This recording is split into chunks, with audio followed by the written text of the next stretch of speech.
Du Jin Kim stood at his observation post aboard the Galactic Council's ship, his eyes fixed on the blue-green planet below. Earth looked peaceful from up here, spinning slowly in the darkness of space. But Du Jin knew better. He had spent 5 years studying this heavy world and its inhabitants, and what he discovered kept surprising him. Still watching the primitives, a soft voice buzzed behind him. It was First Observer Syleth, his supervisor. Like all members of the luminary species, Syleth had a tall, thin body that seemed to float rather than walk. They evolved on a world with 1/3 of Earth's gravity, and it showed in their delicate frame. "They're not primitives," Du Jin said quietly, keeping his eyes on his screens. "Look at this." He pulled up a video he had captured earlier that day. It showed a human female in what the Earth people called a gym, lifting a metal bar loaded with heavy weights above her head. The weights alone were nearly twice her body mass. Syleth made a dismissive gesture with one of their 4 arms. "Crude displays of strength. What else can you expect from beings who evolved in such horrible conditions? Their bodies are thick and heavy because they must be. It's almost tragic." Du Jin bit back his frustration. He had been trying to make his superiors understand for months now. "With respect, First Observer, I believe we're making a serious mistake by underestimating them. These humans," he paused, choosing his words carefully, "they're different from any species we've encountered." Yes. Syleth waved another arm lazily. "They developed under high gravity. We know this. That's precisely why the Council considers them a low priority for contact. What could they possibly offer to galactic society? They can barely leave their own gravity well." Just then, Du Jin's monitoring equipment began beeping. He quickly checked the readings and felt his heart rate increase. "First Observer, you need to see this." On his main screen, a new video feed showed a military training ground somewhere in what humans called South Korea. A woman was teaching a group of soldiers, but it wasn't ordinary training. The soldiers were performing moves that should have been impossible for beings evolved under such crushing gravity. The woman, who his database identified as Hae-Nul Park, demonstrated a complex sequence of movements. She jumped, spun in the air, landed, and immediately lifted a heavy object that his sensors indicated weighed over 100 kilograms. All this while wearing what appeared to be weighted training gear. "Impossible," Syleth whispered, all 4 arms going still. "Our calculations showed their muscles shouldn't be capable of." "Our calculations were wrong," Du Jin said firmly. "We based them on our own understanding of biology. But Earth's gravity hasn't made these humans weak or primitive. It's made them incredibly strong." He pulled up more data on Hae-Nul Park. This human was once what they call an Olympic athlete. She won competitions in something called weightlifting. But look at her movement patterns now. The agility, the control. Even in their heavy gravity, she moves like one of our dance performers would in low gravity. Syleth leaned closer to the screen, their earlier dismissiveness forgotten. "How many humans can do this?" "Not all have this level of capability," Du Jin admitted. "But even their average citizens are remarkably strong by our standards. And they're elite soldiers and athletes." He shook his head. "We need to rethink everything we assumed about them." The scene on the screen changed. Hae-Nul was now working with individual soldiers, correcting their form as they practiced combat moves. Du Jin's sensors picked up their conversations. "Remember," Hae-Nul was saying, "control is more important than power. We have the strength. We need to learn to use it properly." One of the soldiers, breathing heavily, asked, "Instructor Park, why are we training with these extra weights? Isn't regular gravity hard enough?" Hae-Nul smiled. "Because someday we might need to be ready for anything, even things that seem impossible now." Du Jin felt a chill run down his spine. Did they know? Had humans somehow detected their presence despite their cloaking technology? His questions were answered moments later when his instruments detected a new signal. A satellite was passing overhead, one of the many human devices orbiting their planet. But this one was different. It was actively scanning, using technology that shouldn't have been possible for their level of development. First observer, Du Jin said urgently, "They know we're here." Stylith's color changed slightly, a sign of distress in their species. "Impossible. Our cloaking technology is based on gravity manipulation," Du Jin finished. "And they understand gravity better than we thought. Look at this." He pointed to new data streaming across his screen. The human satellite was using some kind of gravity wave detector, crude by Council standards, but effective enough to detect their ship's gravitational footprint. Down on Earth, Haynul's training session was interrupted by the arrival of a government vehicle. A man in a formal suit stepped out and approached her. Du Jin enhanced the audio. "Miss Park, I'm Dr. Jai-Ho Lee from the Ministry of Defense. We need to talk about a special project. It's about visitors we're expecting." Haynul's expression didn't change, but she straightened slightly. "What kind of visitors?" "The kind that might find our gravity challenging," Dr. Lee said quietly. "We need someone who understands the limits and advantages of the human body. Someone who can help us prepare." Du Jin watched as Haynul nodded once, dismissed her trainees, and followed Dr. Lee to the vehicle. He turned to Stylith, who was still watching the screens with all four eyes wide open. "First observer, we need to contact the Council immediately. The humans aren't just aware of us. They're preparing for us, and they understand exactly what their greatest advantage is." Stylith was quiet for a long moment. Perhaps we should prepare as well. Send all your data to the Council." And Du Jin, the first observer, turned all four eyes to him. "You were right. We have made a serious mistake in our assumptions." Du Jin nodded and began transmitting his findings. As he worked, he kept one eye on the screen showing Haynul and Dr. Lee. They were now in a secure facility, surrounded by screens showing data about gravity, human physical capabilities, and was that a design for a spacecraft. In another part of the facility, Captain Tadwan Kang was reviewing satellite data. He looked up as Haynul and Dr. Lee entered. "Good, you're here. We've confirmed the presence of an alien vessel in orbit. They're using some kind of gravity-based cloaking technology, but our new sensors can detect the distortion." "How long have they been watching us?" Haynul asked, studying the satellite images. "We're not sure," Dr. Lee admitted. "But based on their position and movement patterns, we believe they've been observing Earth for several years. And they haven't made contact." Haynul frowned. "Why?" "That's what worries us," Captain Tadwan said. "Our analysts think they might be underestimating us. Their ship's gravity field suggests they come from a low-gravity environment. They might see us as primitive, limited." A slow smile spread across Haynul's face. "They think our gravity makes us weak." "Exactly," Dr. Lee nodded. "And that could be our advantage. We need to prepare for all possibilities. If they're peaceful, fine. But if they're not..." He gestured to the screens around them, showing various military and scientific data. "We need to be ready." Back on the observation ship, Du Jin was finishing his report to the Council when a new alert sounded. He checked his instruments and felt his heart skip a beat. The humans had launched something. Something small, almost undetectable, but it was heading straight for their ship. "First observer," he called out, "we have an incoming object." Stylith rushed to the observation post. "Hostile." "No, it's..."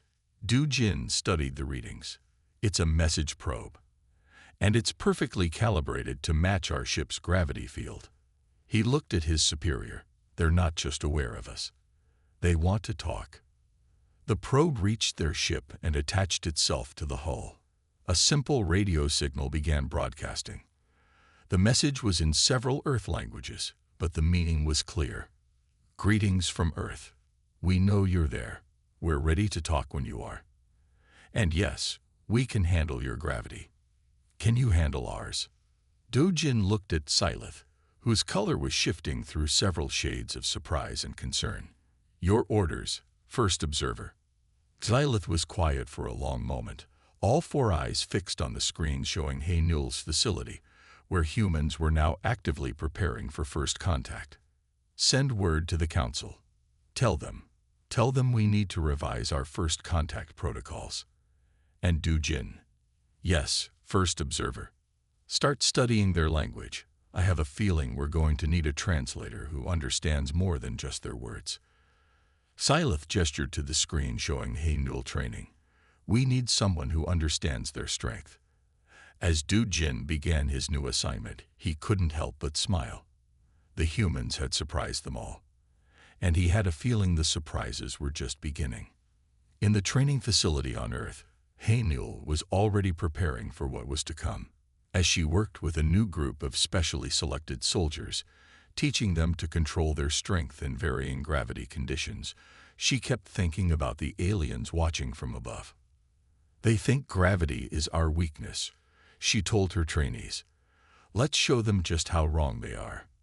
The first contact that would change everything was about to begin, and neither side was quite ready for what would happen when two very different understandings of gravity collided. 3 days after Earth sent their message, the Galactic Council's ship finally responded. They chose a military base in South Korea for the first meeting. Haynul Park stood with Dr. Jai-Ho Lee and Captain Ta-Won Kang, watching as the alien ship descended through Earth's atmosphere. The ship was beautiful. It looked like flowing silver, changing shape slightly as it moved through the air. It landed softly on the special platform they had built. Haynul noticed something interesting. The ship was surrounded by a faint blue glow. That's their gravity field, Dr. Jai-Ho explained quietly. They're protecting themselves from Earth's gravity. Their bodies aren't built for our world. The ship's door opened smoothly. 4 aliens walked out, or rather, floated out. They moved like dancers underwater, their tall, thin bodies barely touching the ground. They wore what looked like shiny suits that hugged their bodies. First observer Xylith led the group. Behind them came Du Jin Kim, who had been chosen as their translator.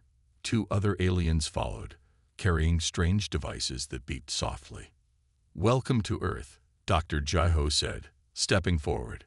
Du Jin translated his words into the musical language of the aliens. Xylith spoke, their voice like chimes in the wind. We thank you for your invitation, Du Jin translated. Though we must admit, we are surprised by your level of advancement. Our record suggested your species was still developing. Haynul noticed how carefully Du Jin chose that last word. She guessed the alien had said something less polite. We've learned to be careful about what we show to the galaxy, Captain Ta-Won said smoothly. But now that you're here, we hope to have an open exchange. The aliens moved closer, their gravity fields creating small distortions in the air. One of them pointed a device at Haynul and made a surprised sound. Is something wrong? Haynul asked. Du Jin looked at his instrument readings. They're amazed by your muscle density and bone structure. Even standing still, your body is working against gravity in ways their species never evolved to handle. Xylith moved forward, all 4 eyes fixed on Haynul. You are the one from the training videos, the one who moves like a dancer despite the crushing gravity. How is this possible? Haynul smiled. This is normal for us. Earth's gravity shaped us, made us strong. She demonstrated by doing a simple jump and spin, something she did every day. The aliens gasped as their instruments recorded her movement. Impossible, one of the alien scientists said in their own language. Du Jin translated for the humans.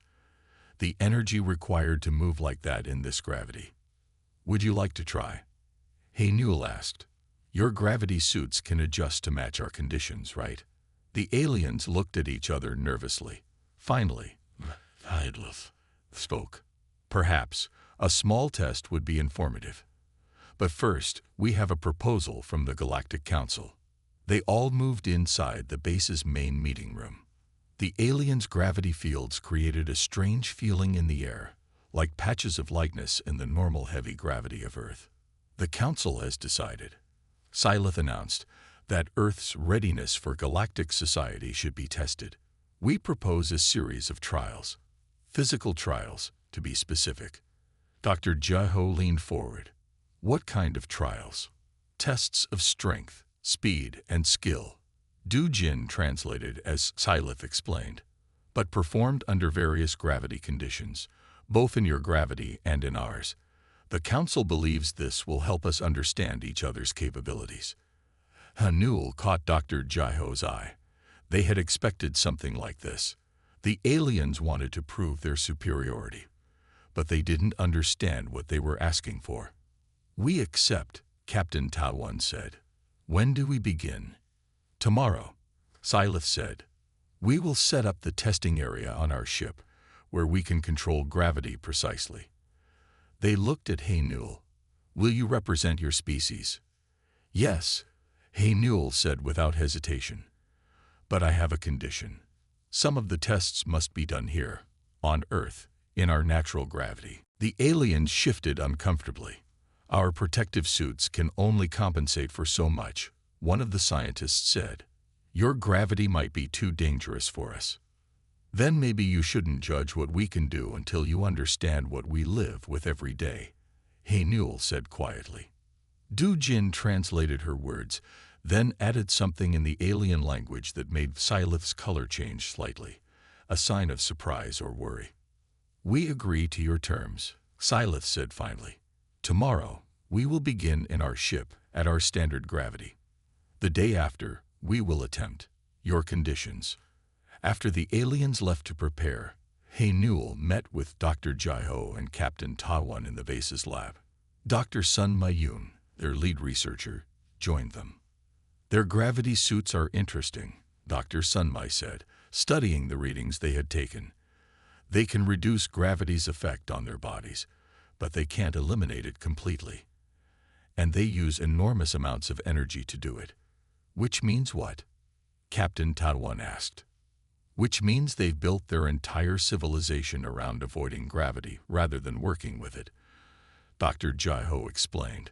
Their ships, their technology, even their bodies. Everything is designed to minimize gravity's effects. Hanul thought about this. So when they have to deal with real gravity, they're at a huge disadvantage, Dr. Sunma finished. Their bodies never develop the strength we take for granted. Even with their suits, Earth's gravity is barely manageable for them. But we can handle their low gravity just fine. Hanul said, remembering her zero-gravity training. We might be even stronger there, since our bodies are used to working against much stronger forces. Exactly, Dr. Jiho said. They think these trials will show our weakness. Instead, they're going to learn just how strong humans really are. That night, Hanul couldn't sleep.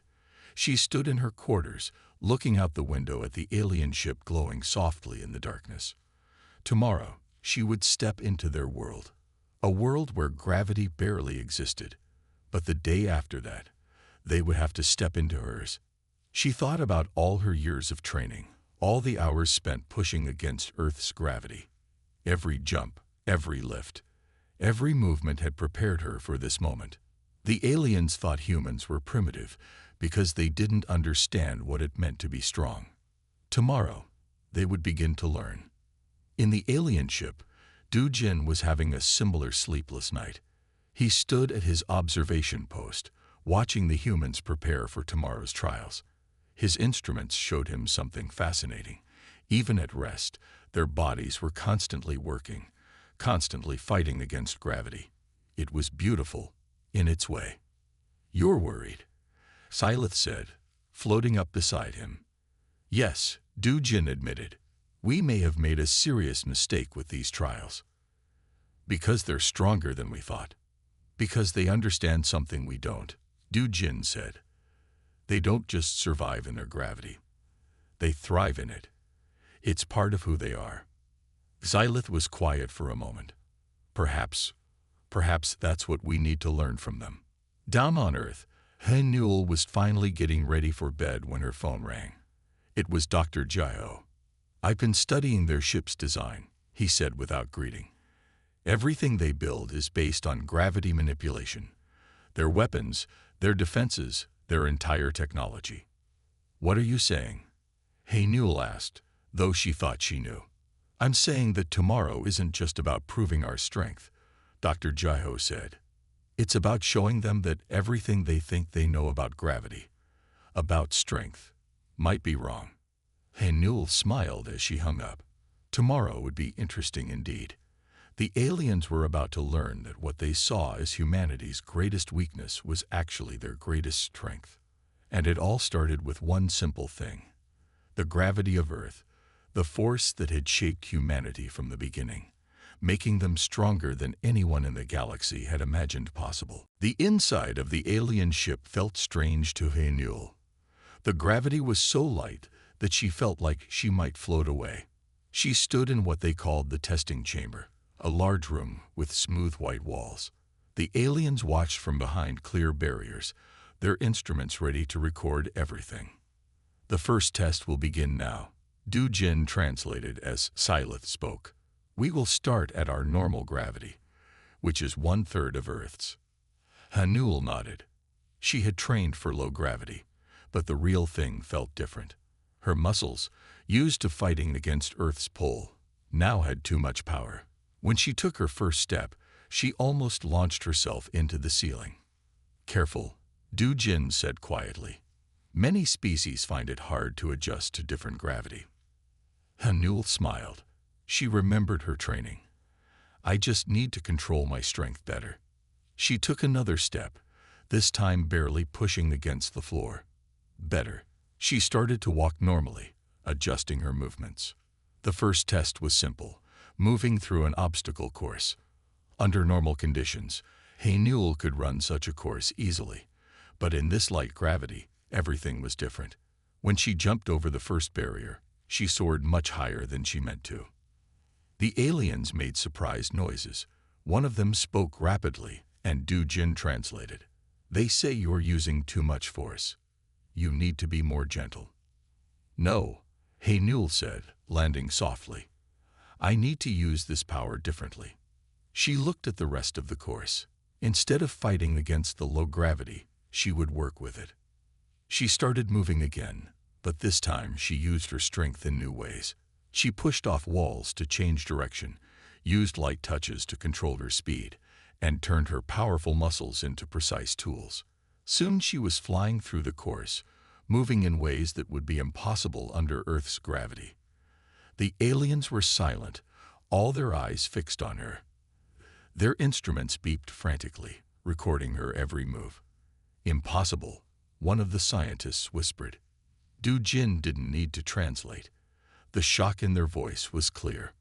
Back on Earth, Dr. Jaiho and Dr. Sunmai watched the tests through a video link. They saw the aliens' reactions and smiled at each other. They're starting to understand, Dr. Sunmai said. Wait until they see what else she can do. The next test involved lifting and moving objects. The aliens had set up what they considered heavy weights, things that would challenge their strongest workers. Haynul looked at them and tried not to laugh. In Earth's gravity, she lifted heavier weights every day. Please be careful, one of the alien scientists said through Du Jin. These masses are quite significant. Haynul picked up the first weight easily. The aliens' instruments made loud noises. She lifted more weights, stacking them, moving them around, even juggling 3 small ones. In the low gravity, her Earth-trained muscles made everything feel light as feathers. How? Silith asked, their color changing rapidly. Your muscles should not be this powerful. This is normal for us, Haynul explained as she set down the weights. On Earth, we lift much heavier things every day. Our bodies are built for it. The final test of the day was combat training. The aliens wanted to see how humans would handle their fighting styles. They sent in 3 of their best warriors, wearing their gravity suits. The warriors moved beautifully in their low gravity, spinning and flipping through the air. But Haynul saw something they didn't. Their movements wasted energy. They never learned to be efficient because they never had to fight against real gravity. When the practice combat began, Haynul let them attack first. They came at her from 3 directions, moving fast in the low gravity. But she had spent years learning to control her body against a much stronger force. She moved exactly as much as she needed to, no more. The first warrior missed completely, their low-gravity attack carrying them past her. The second tried to grab her, but couldn't match her Earth-trained strength. The third managed to land a hit, but Haynul barely felt it. Their muscles, evolved in low gravity, couldn't generate much force. Within minutes, all three warriors were defeated. They hadn't been hurt. Haynul was careful about that, but they were shocked. No one had ever beaten them so easily. I think, Du Jin said, translating for a very pale Sylith, we need to reconsider our understanding of human capabilities. But the real surprise came when Dr. Jaiho asked to examine one of their gravity suits. At first, the aliens refused, but after Haynul's display, they agreed to show him their technology. Dr. Jaiho and Dr. Sunmei studied the suit carefully. What they found changed everything. Look at this, Dr. Sunmei said, pointing to her computer screen. Their entire technology is based on fighting against gravity. Their ships, their weapons, their tools. Everything is designed to work in low gravity or to create low gravity areas. Which means what? Captain Taiwan asked, joining them in the lab. It means they never learn to use gravity as a tool, Dr. Jaiho explained. They only see it as a problem to solve. But he smiled, we learn to make gravity work for us. Our muscles, our bones, our entire bodies are gravity-powered machines. Haynul thought about this as she prepared for tomorrow's tests. The aliens had shown her their world today. Tomorrow, they would have to step into hers. She wondered if they were ready for what Earth's gravity would show them. In his observation post, Du Jin was making notes about the day's tests. His findings would shock the Galactic Council. Humans weren't just surviving in their heavy gravity. They had turned it into their greatest strength. Du Jin, Sylith called softly. The Council has sent a message. They want to know if we should continue with tomorrow's tests. They're worried about the gravity risks. Du Jin looked at his readings from Haynul's performance. We need to continue, he said. We need to understand.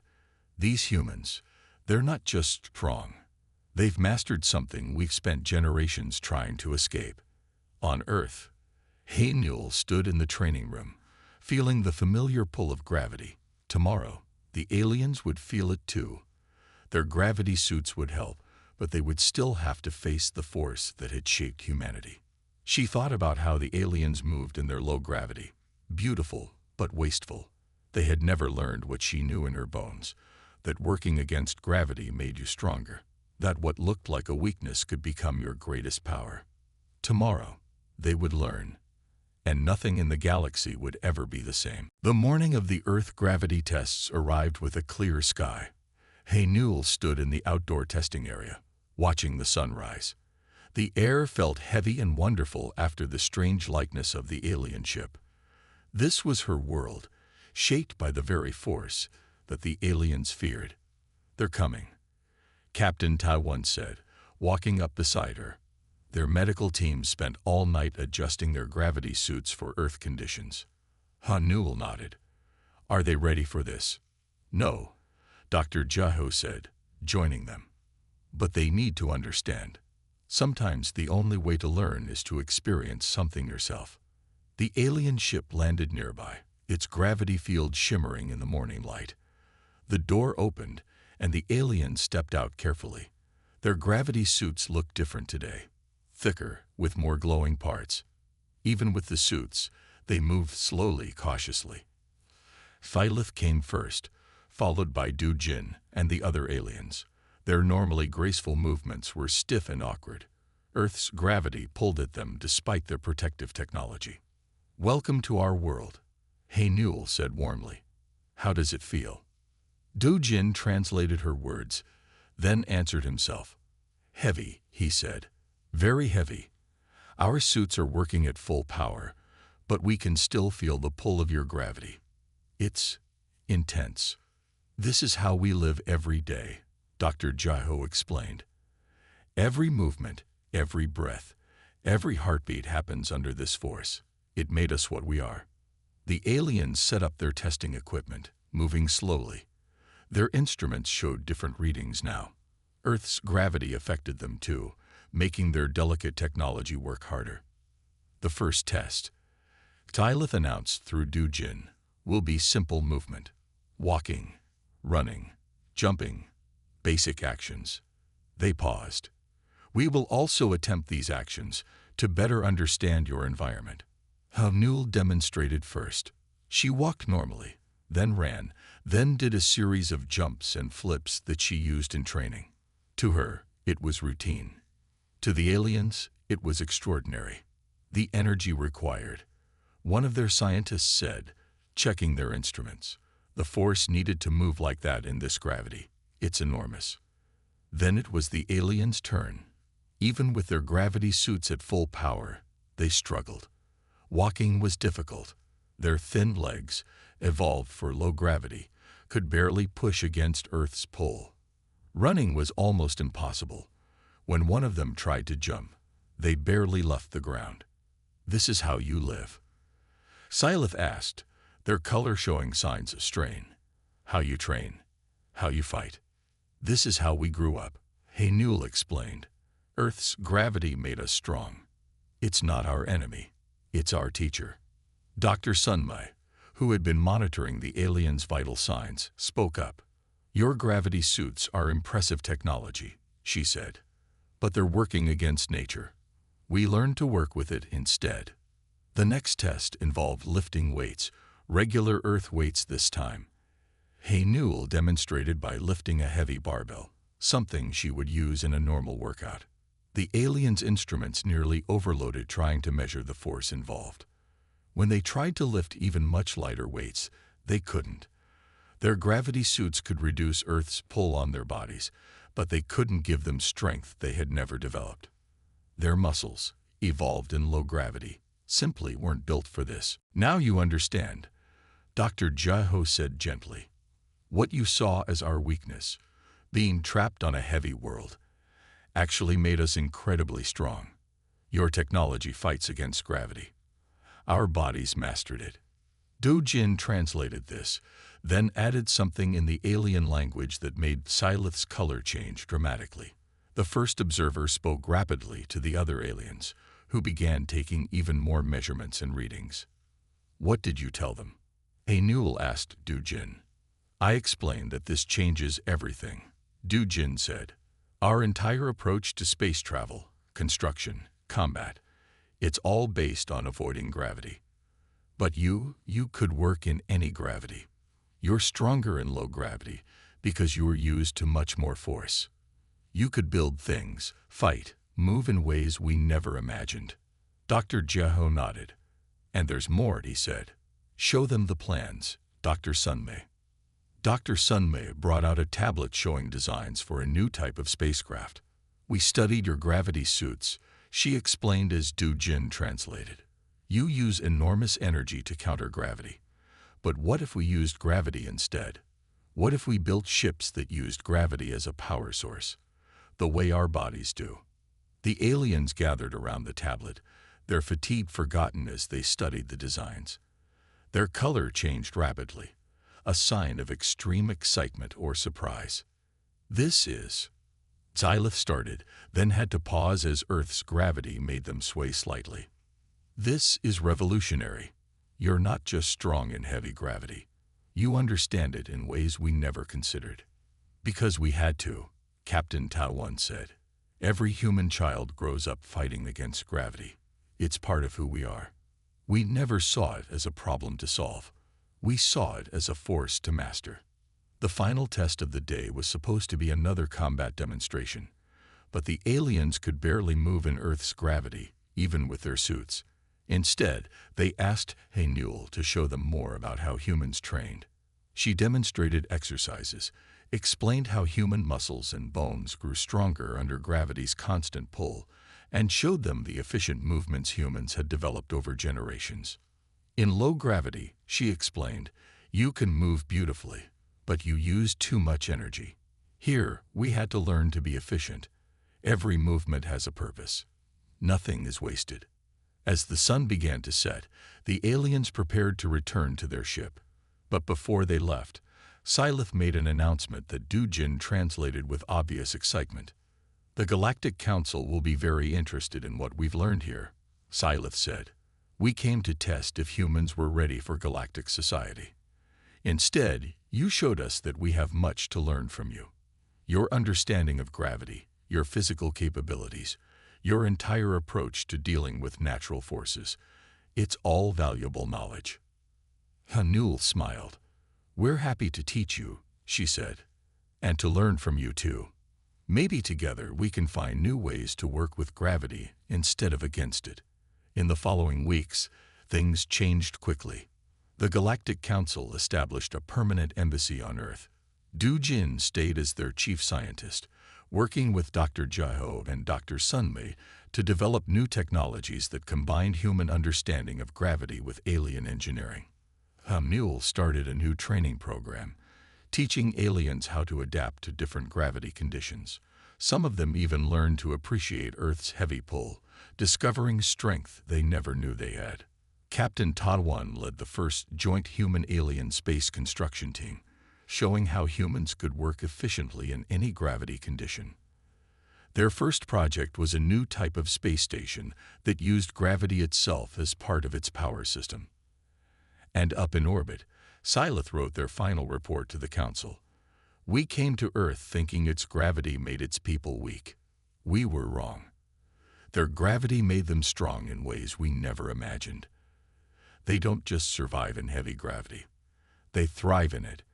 And now they will help us learn to do the same." Earth's gravity, once seen as a prison trapping humanity on their world, had turned out to be their greatest gift to the galaxy. It had shaped them, strengthened them, and taught them lessons that would change everything. As Hanul watched a group of alien students struggling but determined to do a simple push-up in Earth gravity, she smiled. They were learning what humans had always known. Sometimes what looks like your greatest weakness can become your greatest strength. You just have to learn to work with it instead of against it. The force that had shaped humanity had now shaped the future of the galaxy itself. And it all started with one simple thing: the gravity of Earth, teaching its children to be strong.